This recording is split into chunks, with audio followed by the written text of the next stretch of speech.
ഞാനൊരു അമ്പലത്തിൽ ഒരു പരിപാടിക്ക് പോയി തിരിച്ചു വരുമ്പോ സംഘടിച്ചു നിന്ന് പ്രകോപനപരമായ ഒരു സംഘം ആളുകൾ മുദ്രാവാക്യം വിളിച്ചപ്പോ ഞാൻ എവിടെയും പറഞ്ഞില്ലല്ലോ എതിർ സ്ഥാനാർത്ഥി തീരുമാനിച്ചിട്ടാണ് അവിടെ മുദ്രാവാക്യം വിളിച്ചതെന്ന്. കുമാരി രമ്യ ഹരിദാസിനെ കഴിഞ്ഞ ദിവസങ്ങളിലെല്ലാം തന്നെ നവമാധ്യമങ്ങളിലൂടെ ആക്ഷേപിച്ചുകൊണ്ടേയിരിക്കുമ്പോ, തെറിവിളിക്കുമ്പോ, കേട്ടാലിറക്കുന്ന വാക്കുകൾ പറയുമ്പോ എന്തേ ഒരാളും അത് ശരിയല്ല, അത് അവസാനിപ്പിക്കണം, അതിൽ കേസെടുക്കണം, അതിൽ അറസ്റ്റ് ചെയ്യണമെന്ന് പറഞ്ഞ് ഒരാളും മുന്നോട്ട് വന്നില്ല? എന്തേ പോലീസ് മുന്നോട്ട് വന്നില്ല?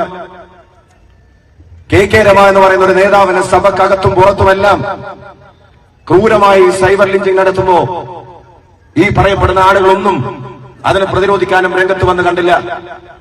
ഞാൻ പറഞ്ഞു വരുന്നത്, അതിന് പകരം അതുപോലെ തന്നെ മറുതന്ത്രങ്ങളുമായി ചെയ്യാൻ ഞങ്ങളില്ല.